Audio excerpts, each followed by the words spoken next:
गधा आ गया केजरीवाल है, जो झूठ का पलंदा है, कुछ है नहीं है, खांसता रहेगा, मफलर ओढ़ता रहेगा, धक्के खाता रहेगा, कुछ करना है नहीं, झूठ के सिवाय इसके पास कुछ नहीं है, झूठ का पलंदा है। दिल्ली को इनको बर्बाद चाहिए। ऊपर जो बैठा है इनका बाप मोदी है, वो क्या कर रहा है देश के लिए। दिल्ली हरियाणा न्यूज में आपका स्वागत है। आज हम आए हैं उत्तम नगर के वार्ड नंबर 115 में, जहां के बीजेपी के ऑफिस में, जहां के प्रत्याशी हैं मिस्टर राजेश अग्रवाल, जो कि उपाध्यक्ष भी हैं किसान मोर्चा जिला नजफगढ़ के।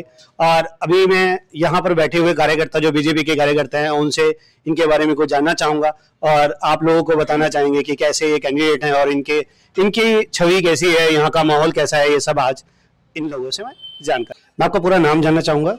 उमेश त्यागी। त्यागी जी, आपको क्या लगता है, क्या माहौल चल रहा है यहाँ पर? माहौल तो यहाँ अच्छा चल रहा है जी। राजेश जी का, भारतीय जनता पार्टी का काम भी अच्छा करता था राजेश। ये बहुत अच्छे आदमी है, बहुत अच्छे आदमी है, ये काम बहुत अच्छा करता था राजेश। और किसान मोर्चे का भी अध्यक्ष है, वैसे भी 40 साल से कर रहा हूँ, बहुत अच्छा काम। जीतेगा इस एरिया से हमारे। तो केजरीवाल जी तो कह रहे हैं इस बार बदलाव लाएंगे, 17 साल का इतिहास जो बीजेपी का है वो बदलेगा। केजरीवाल तो अपनी शराब के उसमें चला जाएगा। बदलाव क्या करेगा?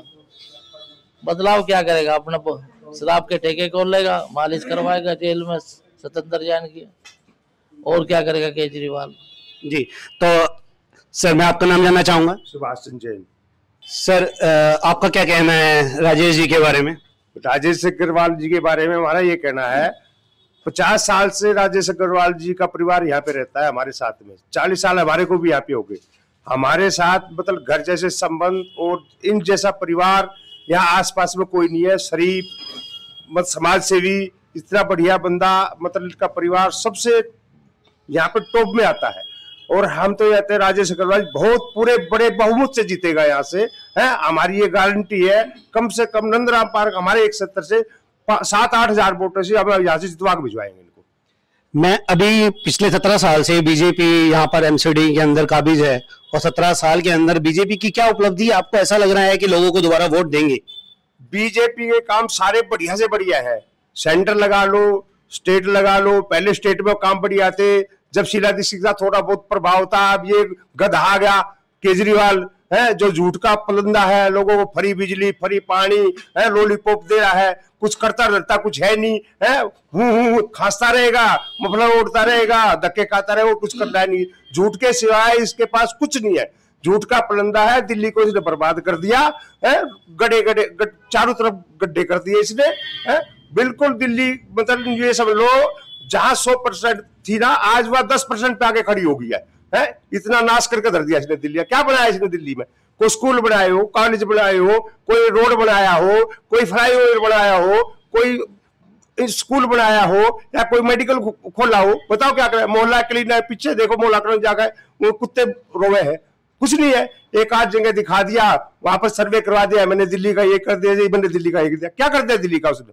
है नाश ही करा दिल्ली का, और क्या कर सकता है वो? और हम तो कहते पूरी दिल्ली के आपके माध्यम से पूरी दिल्ली को मैं रिक्वेस्ट और हाथ जोड़कर प्रार्थना करता हूं, इस गधे से बचकर रहो, इस आरामखोर से बचकर रहो। ये एक पैसे का आदमी नहीं है, ये दिल्ली को भ्रमित कर रहा है और दिल्ली के आदमियों को भ्रमित कर रहा है।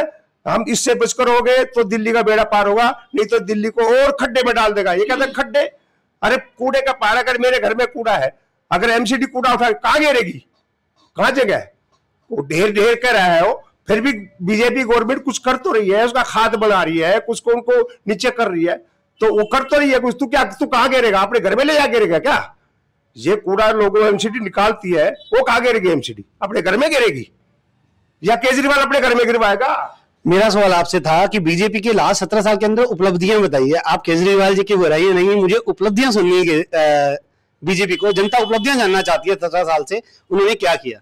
भाई एमसीडी में लगा लो। पहले शुरू में विधानसभा थी, मदन लाल खुराना जी ने बेचारे ने बढ़िया काम करे थे, है? उसके बाद साहसिक वर्मा जी की गवर्नमेंट आई, कितने बढ़िया काम हुए हैं। अब एमसीडी में 15 साल से एमसीडी है, क्या दिक्कत है यहाँ पे? एमसीडी में तो कोई दिक्कत है नहीं, साफ सफाई बढ़िया हो रही है, सब कुछ हो रहा है। घरों पर मतलब पानी इसका केजरीवाल का इतना गंदा आता है, आप पी नहीं सकते। 24 घंटे यहाँ पर गाड़ी घूमती है, कूड़ा लेने के लिए घर घर में जाती है। रोड बिल्कुल साफ सुथरे रहते हैं, हमारे को तो कोई दिक्कत नहीं जी। अब किसको दिक्कत है वो भगवान जाने। हमारे को यहाँ पे हमारे वार्ड में हमारे को किसी को कोई परेशानी नहीं है। केजरीवाल ने तो यहाँ देखो जा करके ये जो रोड उनके बनाते थे, आप भी देखो उधर कैमरा घुमा के दिखाओ क्या कितने खड्डे बड़े क्या करके केजरीवाल ने। जी बिल्कुल सही कह रहे हैं, रोडों पर खड्डे तो जरूर हैं। जब मैं आया था इस ऑफिस में तो बिल्कुल खड्डे मिले। तो सर मैं आपसे जानना चाहूंगा कि राजेश अग्रवाल जी की क्या छवि है। राजेश अग्रवाल जी मैं पहले जानना चाहूंगा कि आपकी राजेश अग्रवाल जी की कुछ लगती है। राजेश अग्रवाल जी इस एरिया के बड़े माननीय सम्मानीय हैं और इनकी 3 पीढ़ियां इस राजनीति में हैं। और सबसे बड़ी खूबी ये है कि इन 3 पीढ़ियों में कभी टिकट के लिए इन्होंने जिद्दोजहद नहीं की कि हमें टिकट मिलनी चाहिए। इनके दादाजी सक्रिय राजनीति में रहे, कभी टिकट के लिए दावेदारी नहीं की। इनके पिताजी सक्रिय राजनीति में रहे, उन्होंने कभी टिकट के लिए दावेदारी नहीं की कि मिलना चाहिए। और ये पिछले 42 साल से लगातार इसमें लगे हुए हैं, लेकिन कभी इन्होंने ये नहीं कहा कि मुझे टिकट नहीं दो या नहीं दिया तो मैं काम नहीं करूंगा। मिला बढ़िया, जो प्रत्याशी बन गया उसका इन्होंने साथ दिया है, जेब से पैसा भी लगाया है। और इस कॉलोनी के लिए मंदिर के यहाँ के प्रधान हैं, गतिविधियाँ इनकी रहती हैं। जो काम नहीं हो सकता वो काम भी ये कराते हैं। रात को 2 बजे या 12 बजे भी इनकी की जरूरत पड़े तो हर तरह 24 आवर्स तैयार रहते हैं। तन से, मन से और धन से हर तरह से ये सेवा कर रहे हैं। और जहाँ तक ये अब जो आप देख रहे हो ये RWO का कार्यालय है हमारा, इसमें इनका भी है। ये सब RWO के कितना बड़ा दान है, कितनी बड़ी तपस्या है कि हम लोगों को इन्होंने जगह यहाँ दे रखी है कि आप कॉलोनी के भला करने के लिए यहाँ बैठिए। ये जो देख रहे हो ना आप सारा कुछ, ये सब इन्हीं का दिया हुआ, हमारा नहीं है कुछ भी। लेकिन हमें ये दे दिया कि आप सारा चीज़ इस्तेमाल करो और पब्लिक की सेवा जितनी ज़्यादा से ज़्यादा हो सकती है आप करो। कहीं भी पैसे की ज़रूरत पड़ जाए, किसी गरीब की ज़रूरत पड़ जाए, हर समय ये तैयार रहते हैं। और सबसे बड़ी खूबी तो यह है कि भैया जो 3 पीढ़ी से चलते आ रहे हैं, या राशन की दुकान सबसे पहले इनके परिवार ने मुहैया कराई, दूसरी जो चीज़ रामलीला कराई, और आज भी ये सबसे बड़ी दिल्ली की रामलीला है जो द्वारका में होती है, ये उसके डायरेक्टर हैं और उसको लगातार कर रहे हैं। घर का काम छोड़ देते हैं, अपना जो दूसरा धंधा है वो छोड़ देते हैं, तन से और मन से पैसा भी देते हैं और काम भी करते हैं। रामलीला यहाँ इन्होंने शुरू की, रामलीला 18 साल कराई। रामलीला के बाद मंदिर के प्रधान है, मंदिर में सांस्कृतिक गतिविधियां कोई जानता ही नहीं था कहाँ सुविधा मिलेगी, लेकिन वो कराई। तो इनसे बढ़िया आदमी तो कोई हो ही नहीं सकता। जैसे लालच नहीं है, लोग लालच के वशीभूत आते हैं, भगवान की इनके ऊपर बहुत बड़ी कृपा है, खाता पीता परिवार है, पैसे का लालच नहीं। ये सिर्फ समाज सेवा के लिए आए हैं कि अब तक संवैधानिक अधिकार नहीं होते थे। अगर भगवान की कृपा से इनको ये सम्मान मिल गया और जीत मिल जाती है तो अधिकार मिलेंगे तो और ज्यादा काम बढ़िया कर सकेंगे। शिकायत नहीं है कोई भी। और केजरीवाल साहब को तो भाई क्रिटिसाइज आप सबको पता है, अखबार में हम पढ़ते हैं, आपके मोबाइल पे पूरा एक ऐप आता है कि वो क्या कर रहे हैं। वो झूठ का है, पहले आए कि मैं 5 साल में ये करूंगा, दोबारा आए तो 5, अब नया आ रहा है अगले 5 साल में, तो पता नहीं कौन से 5 साल की बात करते हैं, क्या करेंगे क्या नहीं करेंगे। तो उनके बारे में तो जितना कहा जाए उतना कम है। क्रिटिसाइज करने का कोई फायदा वैसे है नहीं, क्योंकि सारा अखबार भी, मीडिया भी, पब्लिक भी सब चिल्ला रही है। अब उन तक बात नहीं पहुंचती तो करेगा, भगवान जैसा कर रहे हैं उनको फल देगा। तो राजेश जी के बारे में इस एरिया में बड़ी अच्छी प्रतिष्ठा है, मान है, सम्मान है। और मंडल अध्यक्ष के आके रहे और किसी न किसी समिति के अध्यक्ष उपाध्यक्ष वो आज तक रहते आ रहे हैं। और सबसे बड़ी खूबी तो मैंने आपको बताई कि ये परिवार 3 पीढ़ियों से राजनीति में है। और सबसे बड़ी उपलब्धि ये है कि टिकट के लिए कभी जब 2 लोग लड़ते हैं ना कि मुझे इतने साल हो गए टिकट दो, लेकिन कभी इन्होंने ये नहीं कहा कि मुझे टिकट दो। जिस कैंडिडेट को यहाँ से टिकट मिल गया, पैसा लगाया, तन भी लगाया और मन भी लगाया। परवेश वर्मा जी को कितने भारी वोटों से यहाँ जिताया, सारी व्यवस्था यहाँ से की। अटल शर्मा जी को कितने भारी बहुमत से जिताया। अटल शर्मा जी तो बेचारे इतने संपन्न भी नहीं थे, लेकिन उन्होंने उनकी मदद करके उनको भी जितवा दिया। पवन शर्मा जी को इन्होंने जितवा दिया। तो ये तो किंग रहे जितवाने वालों में। और बाकी भैया किस्मत है कि जिसकी किस्मत में अगर राज्याभिषेक नहीं लिखा है तो वो तो हारेगा। तो जनता को क्या मैसेज देना चाहेंगे आज? हम मैसेज ये देना चाहेंगे, ज्यादा से ज्यादा लोग इतने बढ़िया, निहायत ईमानदार, निहायत शरीफ आदमी को वोट दें। ज्यादा से ज्यादा हमारा हित होगा, हमारा कल्याण होगा, पब्लिक के काम होंगे। आज कमीशन पे काम लोग करते हैं, लेकिन उन्हें लालच ही नहीं है। जो पैसा मिलेगा वो लगाएंगे। गलियां हैं, नालियां हैं, नालियां तो आजकल बनने से हो रही है, लेकिन सड़कें जैसे अब सामने वाली टूटी पड़ी है, ये नहीं बनी क्योंकि एमसीडी के पास पैसा नहीं और साहब दिल्ली सरकार से पैसा मिला नहीं। तो हम तो पब्लिक से रिक्वेस्ट यही करेंगे भाई साहब कि इनको ज्यादा से ज्यादा और ऐसे रिकॉर्ड बहुमत से जिताए कि लोग याद करें कि हुए, तो तब पब्लिक की भी सेवा हो और भाई सारे लोग खुश भी रहे। यही भगवान से हम तो दुआ करते हैं। बहुत बहुत धन्यवाद।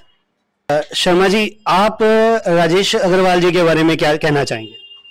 राजेश अग्रवाल जी इस क्षेत्र के बहुत ही कर्मठ, जुझारू, मेहनती और ईमानदार नेता हैं।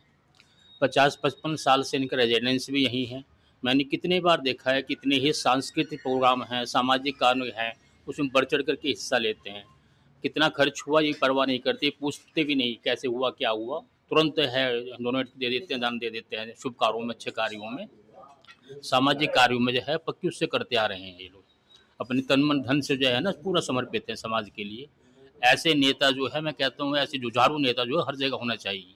ऐसे ईमानदार नेता ही कार्यरत रहेंगे तो भारत का भी भला होगा और समाज का भी उत्थान होगा। इनसे मनुष्य और नेताओं को बल्कि प्रेरणा लेनी चाहिए। कोई चरित्र पे दाग नहीं, पूरे उसमें नहीं। इनके फादर थे, वो भी अध्यापक थे, वो भी बीजेपी में समर्पित रहे हैं, पूरा जीवन उन्होंने दिया है।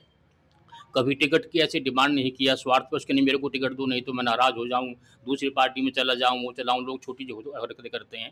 ये तन मन धन से जो है काफ़ी दिनों से 40-50 साल से इसी चीज़ में समर्पित रहे हैं, इनका परिवार भी। इस इलेक्शन में आप कांग्रेस को कहाँ देखते हैं?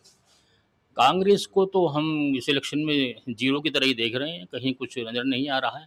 और उनके विचार युवा वर्ग के लिए, देश के लिए कोई विचार आजकल ऐसे भले भी नहीं रह गए हैं। जो एजुकेटेड आदमी सब समझता है वो कहाँ खड़े होते हैं, कैसे दलों के साथ वो खड़े होते हैं, क्या करते हैं। तो एक आम आदमी पार्टी और भारतीय जनता पार्टी कांग्रेस को अभी जीरो की तरफ देखती है, और ऐसा ना हो कि ये जीरो कहीं हीरो बनकर सामने ना आ जाए। ऐसा तो बहुत ही संभव है। आज का जो है मत देने वाला जो है मतदाता आजकल इतना जो है मूर्ख नहीं रह गया है। कम पढ़ा लिखा मतदाता जो है ना वो भी आजकल काफ़ी जो है समझदार हो रहा है, जागरूक हो रहा है, अवेयरनेस है हर आदमी के अंदर। अच्छा बुरा सब देखते हैं कौन क्या है, सत्यता हकीकत को जो है ना लोग सब समझ रहे हैं। अब वो वाली पहले वाली इतनी बात नहीं रह गई है। कहीं कहीं कॉलोनी कोई ऐसी छोटा क्षेत्र हो, चलो तो कोई दारू पारू इस तरह की चीज़ें कर रहे हो, कहीं बहक जाए आदमी, वरना एजुकेटेड समझदार आदमी जो है वो बहकने वाला नहीं है। वो अच्छी बात को समझता है और अच्छे के साथ ही वो रहेगा। राजेश जी का जीवन यहाँ पूरा समर्पण रहा है, इनके साथ हम तन मन धन से साथ सहयोग दे रहे हैं। मैं अपना क्लिनिक छोड़ के बैठा हूँ इसलिए इनके लिए, तो हम समर्पित हैं इनके कार्य के लिए। इनके जो है हमने प्रशंसनीय कार्य से भी हम प्रेरित हैं कि वह बहुत ही तन मन धन से कर रहे हैं। ईश्वर करिए इनको बहुत अच्छे मतों से जाए, और हम भी रात दिन प्रयत्न कर रहे हैं इसीलिए जो है। तो आप सभी लोग ये कहना चाहते हैं कि ये जो मुकाबला है ये आम आदमी पार्टी और राजेश अग्रवाल जी भारतीय जनता पार्टी के बीच में है, यही कहना चाहते हैं? जो दिल्ली का विकास तो चाहिए, हमें मतलब अपनी सीमाएं भी सुरक्षित चाहिए। ऊपर जो बैठा है इनका बाप मोदी है, वो क्या कर रहा है देश के लिए, मतलब इतनी उसने बेचारे ने मेहनत करी है, तो इससे बड़ी आज तक ऐसा प्रधानमंत्री ना आया और ना आगे आएगा। ये बात तो बिल्कुल ठीक है कि प्रधानमंत्री ऐसा ना आया है ना आएंगे, लेकिन ये जो इलेक्शन है ये नगर निगम के हैं, इसमें मोदी जी का कोई रोल नहीं है। ये बहुत ही जी बिल्कुल नाम है बीजेपी भारतीय जनता पार्टी के साथ में नाम जुड़ा हुआ है। ऑटोमेटिकली मुंह से निकलता है मोदी मोदी मोदी मोदी, हर देर से निकलता है। बिल्कुल बिल्कुल। तो यहाँ पर भारतीय जनता पार्टी और आम आदमी पार्टी का दोनों का पूरा मुकाबला नजर आता है, और कांग्रेस को ये कहीं भी नहीं देखते हैं। कांग्रेस को बिल्कुल जीरो कर दिया गया है। पिछले इलेक्शंस में भी कांग्रेस ने इतना अच्छा प्रदर्शन नहीं किया था, आम आदमी पार्टी ने भी कोई खास प्रदर्शन नहीं किया था, लेकिन अभी आम आदमी पार्टी भी कहते ये भी हैं कि यहाँ पर सिर्फ 3 ही प्रत्याशियों ने नामांकन किया है, एक आम आदमी पार्टी, कांग्रेस और बीजेपी। तो इसके बारे में आपको क्या कहना चाहिए? यह मुकाबला 2 ही में है। कांग्रेस वाले को कोई जानता ही नहीं, वो कहाँ से उपज के आया, उसकी शक्ल नहीं किसी ने देखी, रहता कहाँ ये कोई नहीं जानता। बाकी 2 ही में है, बीजेपी नंबर 1 और आदमी पार्टी जो नंबर 2 पे है। तीसरा चौथा प्रत्याशी कोई नहीं है। और ये सबसे पहला वार्ड है कि जिसमें कम से कम पार्टियों को उम्मीदवार उतारे गए। बाकी जो 12-12, 14-14 हैं, लेकिन आपको ऐसा वार्ड नहीं मिलेगा पूरे दिल्ली में। सिर्फ 3 प्रत्याशियों के साथ ये वार्ड इलेक्शन लड़ रहा है, वो भी बीजेपी, आम आदमी पार्टी और कांग्रेस, 3 पार्टी जो कि नेशनल पार्टी हैं। इस पार्टी से ये तीनों लड़ रहे हैं।